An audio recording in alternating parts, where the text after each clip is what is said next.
Hello, everybody, and welcome to the Flight Podcast. My name is Jacob Shanker.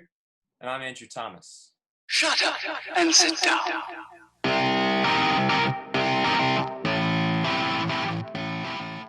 Today's episode, we have a very special guest, our good friend Gur. How you doing, Gur? Hey, what's up, guys? Yes, so Gore has been a very big sports fan for as long as both me and Andrew have known him, and also a big Miami Heat fan, which right now I don't know if you want to be repping that D-Wade jersey. Not after last night. You can't. Not after how my Lakers destroyed you guys. That was sad. That's all I gotta say. So I want to hear. The first question I want to ask you is, what were your reactions to that game last night? Well, obviously, I was disappointed. I mean, I was watching the game, and like the beginning, the Heat were doing well, like they were making their shots, and then all of a sudden, like LeBron and AD just like turned on, and like the game was over like that. It was. I turned the game off when it was 20 when Lakers were 26 up. I was embarrassed. Yeah, I mean, I'm sorry for you and all Heat fans. I have another friend that was actually when the Lakers were up by 13. He's a Miami Heat fan, and he started talking trash to me, and I'm like, you wait, just wait. And sure enough, in 3 minutes, they came back and they started winning. A little sad. So, yeah, what were your thoughts, Andrew? Anthony Davis was ridiculous. LeBron almost a triple-double. He played ridiculous, and I got to give it to Caldwell Pope for getting the Lakers back in the rhythm. He had a bad game, but in the beginning, he got them back into the game. He had I think he had 10 straight points or something. Yeah, I think overall the Lakers just had a much better game. I know Bam Adebayo and Goran Dragic, they got injured, and Jimmy Butler had that slight injury, but I don't think anything happened with that. So, but overall in the first half, the Lakers were shooting 65% from the field, over 60% from the three, 100% from the free throw.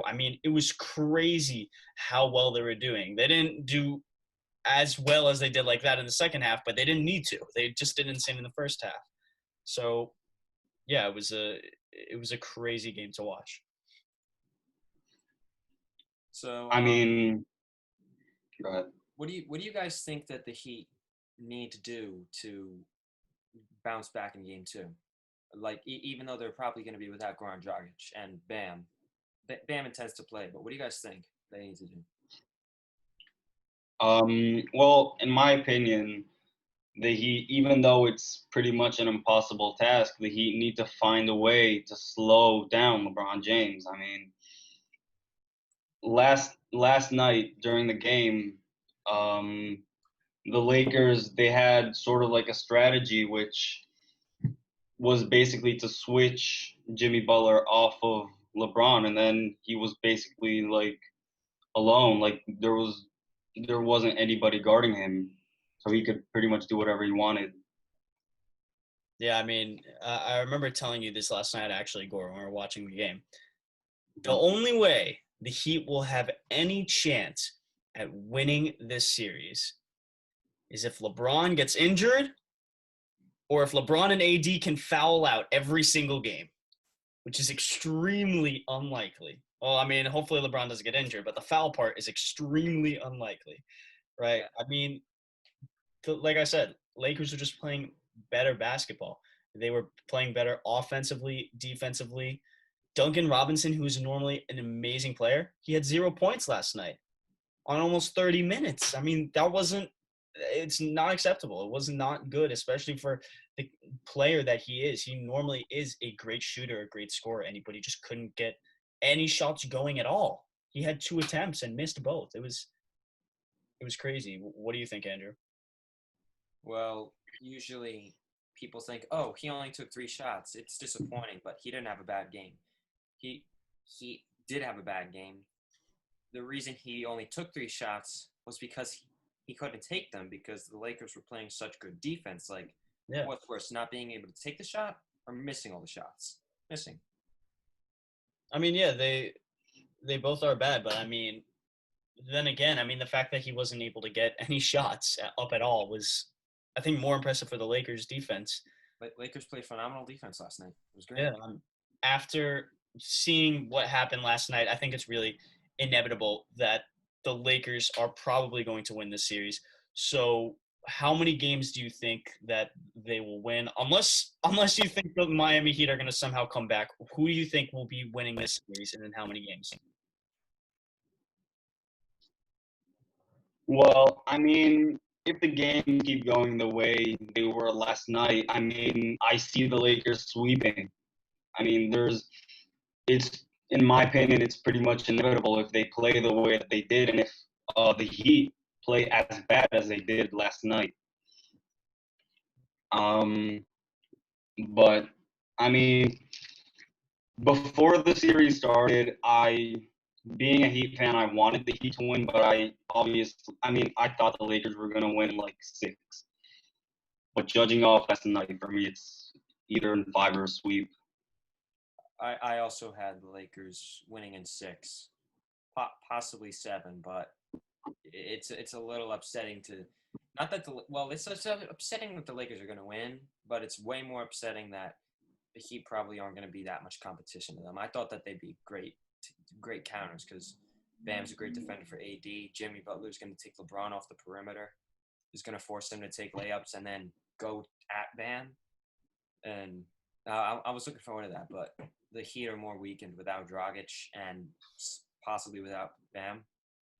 So I mean, yeah, no, yeah, I definitely I thought the Lakers even before the series started, I thought the Lakers are going to win in 6, like 5 or 6 games. Right now, I would not be surprised with the sweep. Looking at how it was last night, I know it's mostly because of injuries. I mean, even if with Bam Adebayo played a lot of the game. I mean, but even if we saw with him and Jimmy Butler, they were just not able to control AD or LeBron. They were not able to guard them at all, and they were just able to blow by them every time. Shoot mid-range shots, shoot that step-back three that LeBron loves to take. He did that over Bam, over everybody, and nobody could stop either of them. That's why they did so well. And I think that's going to show out through the rest of the season. And they do. The Miami Heat, they really do have a really all-around great team. There's nothing wrong with their team. The only thing that happened was the injuries. That was the only part. So, but let's move on. So, as we've known, and as there have been some rumors about Giannis leaving the Bucks as his contract is ending, and we don't know what's going to happen to him, whether he's going to stay with the Bucks, go to the Heat, go to the Warriors. So, if he chooses to go to the Heat, Gore, do you think that's a good fit for them? Well, I mean, to be honest, I was just thinking about it last night. I mean, as I was going to bed, I think that obviously Giannis is a great player, and I feel like he would fit the system because from what I know about Giannis, he's a hard worker, and that's the culture that he look to have in their squad. So yeah, I think Giannis would be a great fit, and I mean, obviously, I'd be very happy if he were to go to Miami. I think anybody would. yep, yeah, What do you think, Andrew? he'd be a great fit. The Heat's weakness is the power forward position. They have Jay Crowder there. Jay Crowder's not terrible, but he's not. He's a small forward. He's 6'8" power forward, and obviously, if you have Giannis Antetokounmpo going to your team, I don't think that you could possibly go down from where you were last season. I probably have less of a chance of getting to the NBA Finals next year with but with Giannis, I think that they're definitely finals contenders, championship contenders next year if that happens. Yeah, Andrew, you're 100% right about that. I mean, Giannis is a perfect fit for any team in the NBA. Who wouldn't want a back-to-back MVP, a Defensive Player of the Year on their team? He leads a team mostly in the regular season. He hasn't really showed out much in the playoffs. That's been the probably worst thing about him so far. He hasn't had that mentality or that how he's been playing to push his team to get past the second, like get past to the finals. Like he hasn't been players. That's why people think that he's the best in the league, but he isn't. He can't go past that, like LeBron, Kawhi, KD, all of which I think are better than Giannis. I mean, those guys, they can help their team get them to the finals. And once Giannis can do that, we can see him get into top 3.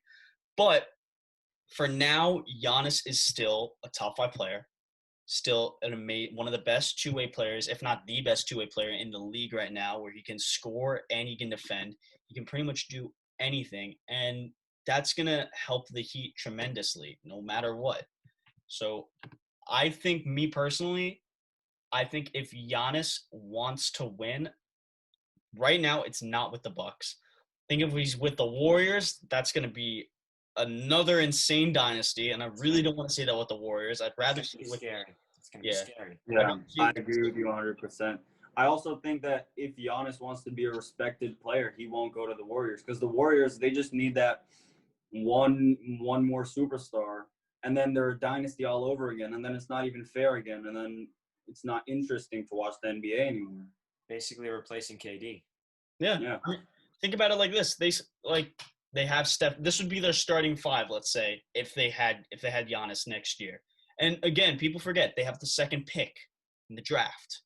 So they would have Steph Curry, Klay Thompson, Giannis, Draymond Green, and if they choose to draft James Wiseman with their second pick, James Wiseman. They should go with James Wiseman. I'm saying that right now. They should. Yeah. LaMelo Ball. That's James Wiseman. He's phenomenal. If they pick LaMelo Ball, that's just stupid. They don't need him. I'm sorry. They don't. But that would be nuts, though. I mean, the Bucks, they need to get another player to pair with Giannis. Chris Middleton is not enough. Either trade Chris Middleton, get better role players. They need something, because Chris Middleton is just not enough. He had that one good game in the playoffs where he helped get that lead when Giannis was injured, but that was it. That was the only thing. So overall, if the question was if Giannis would be a good fit to the Heat, yes, that's my answer. Definitely. 100%. Well, let's stop talking about basketball and head on to some football. And going into week 4, what 2 teams do you see going to the Super Bowl from the AFC and the NFC? Well, I think that my pick for the Super Bowl is the Chiefs against the Seahawks, because judging from the Seahawks this season, they've been one of the most dominant teams I've watched.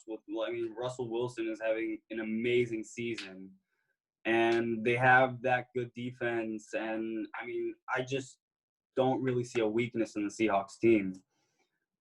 And then the Chiefs, the Chiefs are just amazing. They have Patrick Mahomes, who I think is the best player in the league. And again, I don't really see any weaknesses in both teams. So I think that's my pick for the Super Bowl. And if that happens, I think it's going to be a really good game. Andrew? Yeah, that would be pretty nice. And I'd love to see Russell Wilson in the Super Bowl. But I'm going to be honest, I think I'd rather see Aaron Rodgers in the Super Bowl. So that's who I'd rather see. It's tough to choose the NFC. I think that the Chiefs are pretty close to locked up, but not really locked up. They have probably the highest chance in the AFC. And it's really tough. I probably would go with the Seahawks or the Packers, but I'm going to go with the Seahawks. Russell Wilson's going to carry them. I think that they'll get the first seed in the NFC, and they're in the toughest division in football. It's going to be a good matchup, but I'm really praying that the Packers can make it, because I'd love to see that matchup. Yeah, for me, I want to see that Lamar Jackson, Patrick Mahomes in the AFC Championship, and then, like you said, Russell Wilson and Aaron Rodgers in the NFC, because that would be a lot of fun to see both of them go. All 4 teams go at each other, and to see who would come out. But here's the thing. I am going to admit this, and I don't think I've ever done this to you, Andrew, but I will admit this.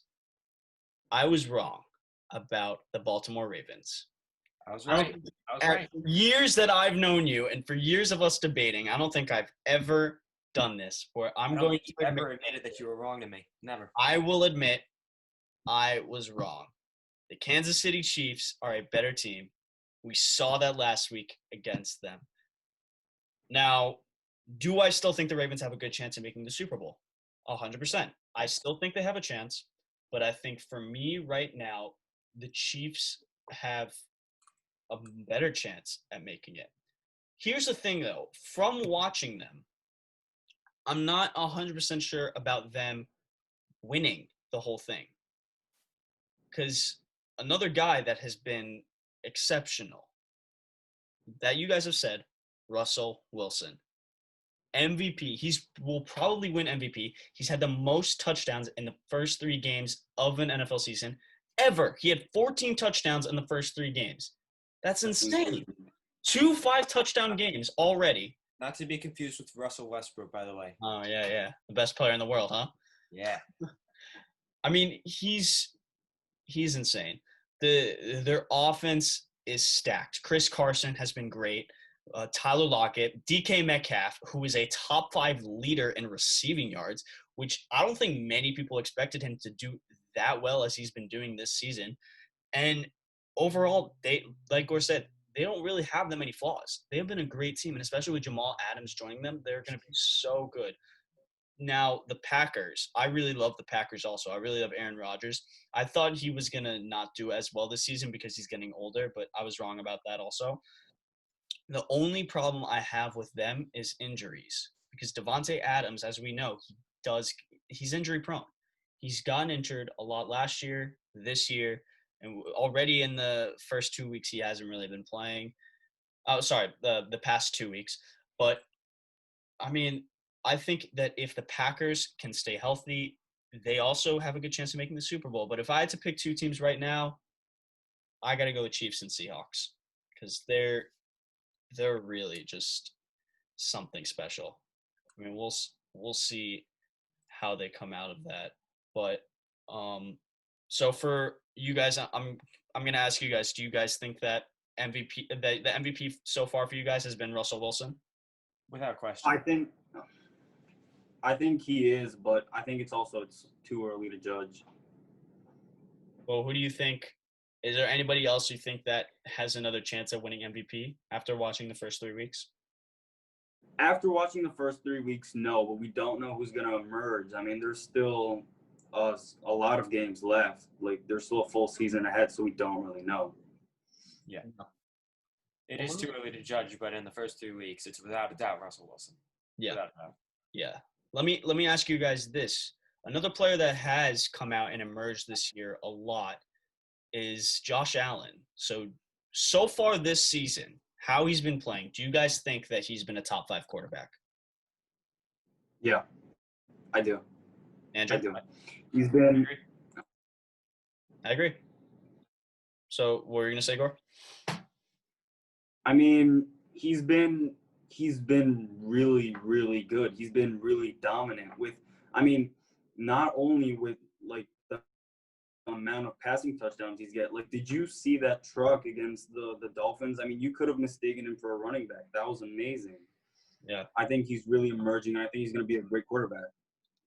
I think he's going to be great, but the only problem is the first 2 games they played, right? He did really well. He's been one of the leaders in passing yards, but the one thing is the first 2 games they played against the Jets and the Dolphins, who are really not that great of a team, right? We see them, they're really not as great. Not good.